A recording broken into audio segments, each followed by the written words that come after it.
ഭാഗം 5. ചാരുകസേരയിൽ തളർന്നിരിക്കുന്ന അപ്പൂപ്പൻ്റെ നെഞ്ചിലേക്ക് ചേർന്ന് ഇരുന്നു ഉണ്ണി. അദ്ദേഹം അവൻ്റെ ദേഹത്ത് തലോടുന്നുണ്ടായിരുന്നു. ചുളിവുകൾ വീണ കൈത്തലത്തിൻ്റെ ചൂട് അവനെ ആശ്വസിപ്പിച്ചു.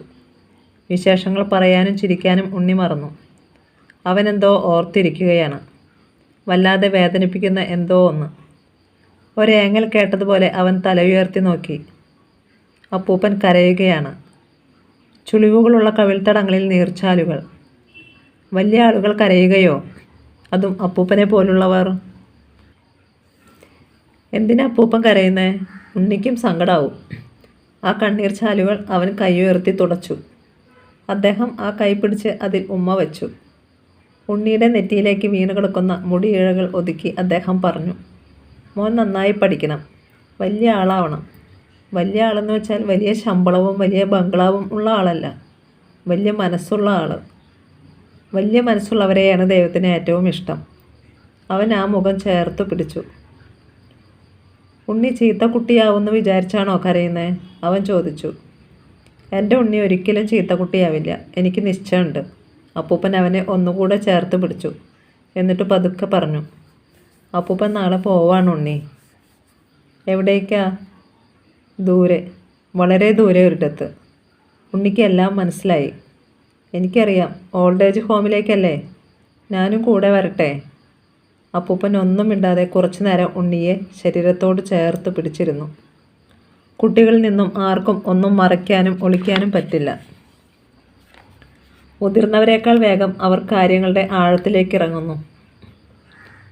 ഉണ്ണി! അകലെ നിന്നും മമ്മിയുടെ ശബ്ദം. ആ ശബ്ദം കേൾക്കെ അവൻ ഞെട്ടുന്നത് അപ്പൂപ്പൻ അറിഞ്ഞു. ഭയം നിറഞ്ഞ കണ്ണുകളോടെ അപ്പൂപ്പൻ്റെ മടിയിൽ നിന്നും അവൻ ഊർന്നിറങ്ങി. ഇന്ന് മമ്മി നേരത്തെ എത്തി. എന്നെ കണ്ടില്ലേൽ അടി തരും. ഞാൻ പോട്ടെ അപ്പൂപ്പ. അവൻ ധൃതിയിൽ ഓടി മറയുന്നത് അപ്പൂപ്പൻ കണ്ണീർ പാടയിലൂടെ നോക്കിയിരുന്നു. അന്നു രാത്രി ഉണ്ണി ഉറങ്ങിയില്ല. അവൻ ഇടയ്ക്കിടെ ജനൽപ്പാളികൾക്കിടയിലൂടെ അപ്പൂപ്പൻ്റെ വീട്ടിലേക്ക് നോക്കിക്കൊണ്ടിരുന്നു. അവിടെ അപ്പൂപ്പൻ്റെ മുറിയിൽ മങ്ങിയ പ്രകാശം കാണാം. ആ മുറിയിൽ അപ്പൂപ്പൻ ഉറങ്ങുകയാവും. അതോ യാത്രയ്ക്കുള്ള ഒരുക്കങ്ങൾ നടത്തുകയാവുമോ? നാളെ രാത്രിയിൽ ആ വീട്ടിൽ അപ്പൂപ്പനുണ്ടാവില്ല. അതേക്കുറിച്ച് ഓർക്കുമ്പോഴൊക്കെ അവൻ്റെ മനസ്സ് വിതുമ്പി. പുലർച്ചയ്ക്കാണ് അന്നവൻ ഉറങ്ങിയത്. എഴുന്നേറ്റപ്പോൾ ഏറെ വൈകിയിരുന്നു. കിടക്കയിൽ കണ്ണു തുറക്കാതെ കുറേ നേരം കിടന്നു. പനി വന്നതുപോലെ അവന് ക്ഷീണം തോന്നി. മമ്മി എന്തേ തല്ലിയും നുള്ളിയും എഴുന്നേൽപ്പിക്കാഞ്ഞത്? അടഞ്ഞ കൺപോളകൾക്കുമേൽ വെയിൽച്ചീളുകൾ വന്നു പതിച്ചപ്പോൾ ഉണ്ണി എഴുന്നേറ്റ് ബാത്റൂമിലേക്ക് കയറി. ഇന്ന് ഞായറാഴ്ചയാണല്ലോ, മമ്മി വീട്ടിൽ തന്നെ ഉണ്ടാവും. എന്നാലും അപ്പൂപ്പനെ ചെന്ന് കാണണം. അപ്പൂപ്പൻ പോകരുതെന്ന് പറഞ്ഞ് ഉറക്കെ കരഞ്ഞാൽ അപ്പൂപ്പൻ പോകില്ല. ഉണ്ണി കരയുന്നത് അപ്പൂപ്പന് ഇഷ്ടമല്ല. അവൻ പതുക്കെ റൂമിൽ നിന്നും പുറത്തു കടന്നു. മമ്മിയെയും പപ്പയെയും എവിടെയും കാണുന്നില്ലല്ലോ. ജയാമ്മ അവന് ബ്രെഡും ജാമും പാലും എടുത്തു വച്ചിരുന്നു. ഉണ്ണിക്ക് ഒട്ടും വിശപ്പ് തോന്നിയില്ല. ജയാമ്മേ, ഉണ്ണി വിളിച്ചു നോക്കി. അവർ തുണി അലക്കുന്ന ശബ്ദം കേട്ടു. ഉണ്ണി പിന്നെ സംശയിച്ചില്ല. ഒറ്റ ഓട്ടം. അപ്പൂപ്പനെ കാണാനുള്ള ത്വരയായിരുന്നു അവൻ്റെ മനസ്സിൽ. പക്ഷേ അപ്പൂപ്പൻ്റെ വീടിൻ്റെ ഉമ്മറവാതിൽ അടഞ്ഞു കിടക്കുന്നു. അവൻ്റെ ഉള്ളിൽ എവിടെയോ അപായമണി മുഴങ്ങി. അപ്പൂപ്പ! ഉണ്ണി ഉറക്കെ വിളിച്ചു. ആരും വിളി കേട്ടില്ല. അവൻ പിന്നെയും പിന്നെയും വിളിച്ചു. ഒടുവിൽ അത് കരച്ചിലായി.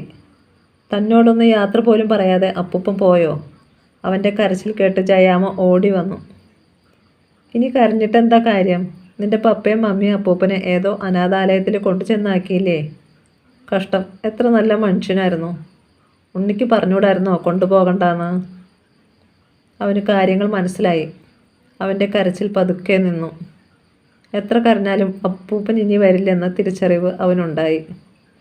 തേങ്ങലടക്കിക്കൊണ്ട് അവൻ ആ വീടിൻ്റെ ഉമ്മറത്ത് അനാഥമായി കിടക്കുന്ന ചാരുകസേരയ്ക്ക് കീഴെ കുന്തിച്ചിരുന്നു. നിറഞ്ഞ കണ്ണുകളോടെ ജയാമ്മയും അവൻ്റെ അരികെ ഇരുന്നു. വയസ്സുകാലത്ത് ഇങ്ങനൊരു ഗതി വരുത്തല്ലേ ഈശ്വര. എത്ര നല്ല മനുഷ്യനായിരുന്നു. പണത്തിനു വേണ്ടി അച്ഛനെയും അമ്മയും വിളിക്കേ? അതും ചെയ്യാറാവും മനുഷ്യർ. ഉണ്ണി കരഞ്ഞില്ല. കണ്ണീര് അവൻ്റെ നെഞ്ചിലാളുന്ന തീയിൽ വറ്റിപ്പോയിരുന്നു. അവൻ്റെ മനസ്സിൽ അപ്പൂപ്പൻ മാത്രമായിരുന്നു. ആ ദിവസം ഭക്ഷണം കഴിക്കാനോ പഠിക്കാനോ അവൻ വിസമ്മതിച്ചു. സ്കൂളിൽ പോയപ്പോൾ അവൻ നിരുത്സാഹത്തോടെയാണ് ക്ലാസ്സിലിരുന്നത്. അവൻ്റെ സങ്കടം പങ്കിടാൻ അർജുനും ഒപ്പമുണ്ടായിരുന്നു. അവൻ്റെ കണ്ണുകളും നിറഞ്ഞു. എത്ര നല്ല അപ്പൂപ്പനാ! നിങ്ങളൊക്കെ വലിയ പണക്കാരല്ലേ? എന്തിനാ അനാഥാലയത്തിലാക്കുന്നേ? വീട്ടിലൊപ്പം താമസിപ്പിച്ചൂടെ? ഉണ്ണി തനിക്കറിയാവുന്ന കാര്യങ്ങൾ അവന് പറഞ്ഞു കൊടുത്തു. അത് അനാഥാലയമല്ല അർജുൻ, വയസ്സ് ചെന്നവരെ താമസിപ്പിക്കുന്ന സ്ഥലമാണ്. അവിടെ കുറേ പണം കൊടുക്കണം. നല്ല ഭക്ഷണവും റൂമും ഒക്കെ ഉണ്ടാവും. പിന്നെ അപ്പൂപ്പൻ്റെ അത്രയും വയസ്സായ കുറേ ആൾക്കാരൊക്കെ ഉള്ളതുകൊണ്ട് ഫ്രണ്ട്സിനെയും കിട്ടും. അർജുൻ സങ്കടത്തോടെ പറഞ്ഞു. എത്ര പണക്കാരായാലും എത്ര ഫ്രണ്ട്സ് ഉണ്ടായാലും വയസ്സുകാലത്ത് സ്വന്തക്കാരും അടുത്തില്ലാതായാൽ അവർക്ക് എത്ര സങ്കടം തോന്നും. ഉണ്ണിയെ കാണാതെ പാവം അപ്പൂപ്പൻ വിഷമിക്കുന്നുണ്ടാവും. അർജുൻ അത്രയും പറഞ്ഞപ്പോഴേക്കും ഉണ്ണിയുടെ കണ്ണുകളിലൂടെ തുടർച്ചയായി കണ്ണീരൊഴുകി. അർജുൻ അവനെ സമാധാനിപ്പിച്ചു. സാരല്ല, കരയണ്ട ഉണ്ണി. നീ വലുതായി നിൻ്റെ പപ്പയെ പോലെ നല്ല ജോലിയൊക്കെ കിട്ടുമ്പോൾ നിനക്ക് അപ്പൂപ്പനെ പോയി കൊണ്ടുവരാലോ. ഉണ്ണിക്ക് അതൊരു പുതിയ അറിവായിരുന്നു. നല്ല ജോലിയും പണവും ഉണ്ടായാൽ അപ്പൂപ്പനെ തനിക്ക് സ്വന്തമായി കിട്ടും. പക്ഷേ അതിനിനിയും എത്ര കാലം കഴിയണം? ഉണ്ണി ഇപ്പോൾ ചെറിയ കുട്ടിയാണ്. പപ്പയുടെ അത്രയും പണമുണ്ടാകാൻ എത്ര കാലം കഴിയണം? എന്നാലും ഒരിക്കൽ വലുതാവുമല്ലോ. അപ്പൂപ്പൻ പോയതിനു ശേഷമുള്ള ഉണ്ണിയുടെ ദിനങ്ങൾ വിരസങ്ങളായിത്തീർന്നു. എപ്പോഴും അവൻ ഉദാസീനനായിരുന്നു. കോമിക്സുകൾ വായിക്കാനോ ഗെയിം കളിക്കാനോ ഒന്നിനും അവന് ഉത്സാഹമുണ്ടായില്ല. ചിലപ്പോഴൊക്കെ ആ പഴയ വീടിൻ്റെ ഉമ്മറത്തെ ചാരുകസേരയ്ക്ക് കീഴെ ചെന്ന് എന്തൊക്കെയോ ഓർത്തിരിക്കും. ഉണ്ണി മോനെ എന്ന വിളി ചെവിയിൽ വന്നലയ്ക്കുമ്പോൾ ഞെട്ടിത്തിരിഞ്ഞ് അവൻ ചുറ്റും നോക്കും. അവിടെ എവിടെയെങ്കിലും അപ്പൂപ്പൻ ഒളിഞ്ഞിരിക്കുന്നുണ്ടോ? ഈ വീടിൻ്റെ ഇരുണ്ട അകത്തളങ്ങളിൽ ഉണ്ണിയെ കളിപ്പിക്കാനായി മറഞ്ഞിരിക്കുന്നുണ്ടോ? യാത്ര പോലും പറയാതെ അദ്ദേഹം അങ്ങ് പോയി. എവിടെയായിരിക്കും അപ്പൂപ്പൻ്റെ ആ പുതിയ വാസസ്ഥലം? അവിടെ അദ്ദേഹം ഉണ്ണിയെ ഓർക്കുന്നുണ്ടാവുമോ? അവിടെ ഇലയടയും ചക്കവരട്ടിയുമൊക്കെ കിട്ടുമോ? കുഴമ്പിൻ്റെയും കർപ്പൂരത്തിൻ്റെയും മണം വമിക്കുന്ന ചാരുകസേരയിൽ മുഖം അമർത്തിക്കൊണ്ട് അവൻ വിതുമ്പി. ക്ലാസ്സിൽ അവൻ സദാ മൂകനായിരുന്നു. എന്തു പറ്റി ഉണ്ണി? അധ്യാപകരും കൂട്ടുകാരും ഒന്നുപോലെ ചോദിച്ചു. അർജുൻ അവനെ ആശ്വസിപ്പിക്കാൻ അങ്ങേയറ്റം ശ്രമിച്ചുകൊണ്ടിരുന്നു. പക്ഷേ ഉണ്ണിയുടെ മനസ്സ് ദുഃഖത്തിൻ്റെ ആഴങ്ങളിലിറങ്ങിപ്പോകുകയായിരുന്നു. വർഷാവസാന പരീക്ഷ കഴിഞ്ഞു സ്കൂൾ പൂട്ടിയപ്പോൾ അവൻ കൂടുതൽ ഒറ്റപ്പെട്ടു. ട്യൂഷനും പാഠങ്ങളും ഒഴിഞ്ഞപ്പോൾ ഉണ്ണിക്ക് ഒന്നും ചെയ്യാനില്ലാതായി. അർജുൻ ചില ദിവസങ്ങളിൽ വീട്ടിൽ വരും. മമ്മി കണ്ടാൽ വഴക്കു പറയുമെന്നതുകൊണ്ട് പെട്ടെന്ന് തന്നെ അവനെ മടക്കി അയക്കും. പകൽ നേരങ്ങളിൽ അവൻ കിടന്നുറങ്ങും. രാത്രിയിൽ ഉറക്കം കിട്ടാതെ കണ്ണും മിഴിച്ചു കിടക്കും.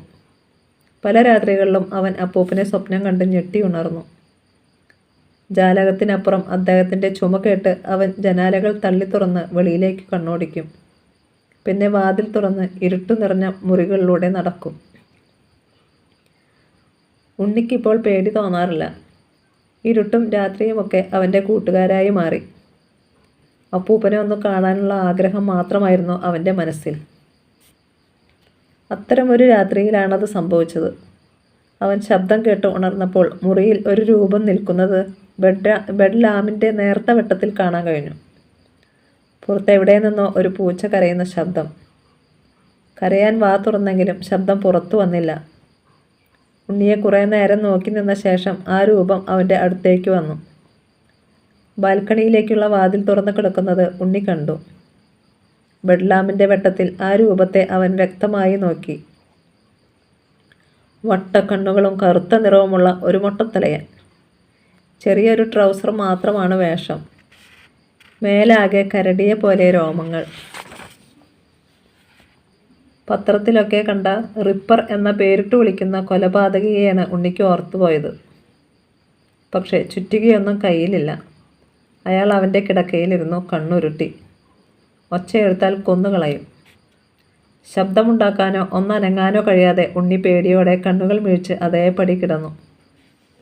അയാൾ അവൻ്റെ പേടിച്ച മുഖത്തേക്ക് നോക്കിയിരുന്നു. എവിടെ നിന്റെ തന്തയും തള്ളയും?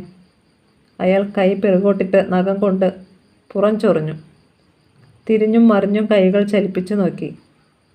തൃപ്തിപ്പെടാതെ ഉണ്ണിയോട് പറഞ്ഞു, എന്തൊരു ചൊറിച്ചിലാ, നീയൊന്ന് മാന്തിയേ. ഇപ്പോൾ ഉണ്ണിക്ക് ചലിക്കാമെന്നായി. അവൻ എഴുന്നേറ്റിരുന്നു. വിറയിൽ മാറാത്ത കൈകൾ കൊണ്ട് അയാളുടെ വിയർത്ത പുറംഭാഗത്തെ രോമക്കാടുകൾക്കിടയിലൂടെ നഖം കൊണ്ട് മാന്തി. ഹായ്, നല്ല സുഖം. നീ ആൾ കൊള്ളാമല്ലോ. നിന്റെ തന്തേം തള്ളേം ഏതു മുറിയിലാ? ശബ്ദം താഴ്ത്തിയാണ് അയാൾ പറയുന്നത്. പപ്പയും മമ്മിയും കേട്ടാലോ എന്ന പേടിയാവും. മുകളിലത്തെ മുറിയിലാ. അവരുറക്കമാ. നിങ്ങളാരാ, റിപ്പറാണോ? അവൻ്റെ ചോദ്യം കേട്ട് അയാൾ ശബ്ദമടക്കി ചിരിച്ചു. എന്നെ കണ്ടിട്ട് മനസ്സിലായില്ലേടാ? ഞാൻ റിപ്പറൊന്നുമല്ല, കള്ളനാ, പെരുങ്കള്ളൻ. നീ കായംകുളം കൊച്ചുണ്ണിയെക്കുറിച്ച് കേട്ടിട്ടില്ലേ? അതുപോലൊരു പെരുങ്കള്ളൻ. ഇത്തവണ ഉണ്ണിക്ക് ചിരി വന്നു.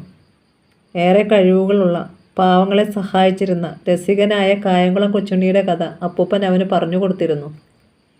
ഉണ്ണിയുടെ ചിരി വിടർന്ന മുഖത്തേക്ക് നോക്കി കള്ളൻ ചോദിച്ചു, നീ എന്താ ചിരിക്കുന്നേ?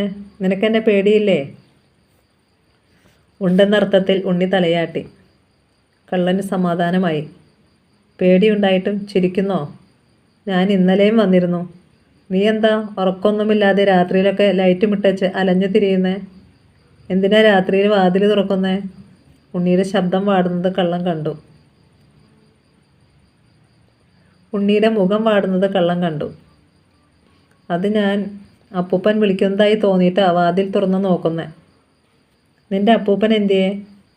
പപ്പയും മമ്മിയും അപ്പൂപ്പനെ ഓൾഡ് ഏജ് ഹോമിലാക്കി, വയസ്സായവരെ താമസിപ്പിക്കുന്ന സ്ഥലത്ത്. കള്ളനത് മനസ്സിലായി. എന്തോ ഓർത്ത് തലയാട്ടിക്കൊണ്ട് അയാൾ പറഞ്ഞു, വയസ്സായാൽ മക്കൾ കൊണ്ടുപോയി തള്ളുന്ന സ്ഥലമല്ലേ? കഷ്ടം, നിന്റെ അച്ഛനിട്ട് ഒന്ന് കൊടുക്കണമല്ലോ. വേണ്ട എങ്കിൽ എൻ്റെ പപ്പയോ ഒന്നും ചെയ്യല്ലേ. കള്ളന് അവൻ്റെ സംബോധന ഇഷ്ടമായി. ഉണ്ണി അയാളുടെ തടിച്ച കൈക്ക് കയറി പിടിച്ചു. അവൻ്റെ പൂ പോലുള്ള കൈയിലേക്കും പേടിച്ചരൻ്റെ മുഖത്തേക്കും നോക്കിയപ്പോൾ കള്ളന് ചിരി വന്നു. നിനക്ക് നിൻ്റെ അച്ഛനോട് സ്നേഹമുണ്ട്. അങ്ങേർക്കെന്താ അതില്ലാതെ പോയത്? അതിനൊന്നും മറുപടി പറയാൻ ഉണ്ണിക്കറിയില്ല. കള്ളൻ പപ്പയെ ഉപദ്രവിക്കാതിരുന്നാൽ മാത്രം മതി. പല കഥകളും അവൻ കേട്ടിട്ടുണ്ട്.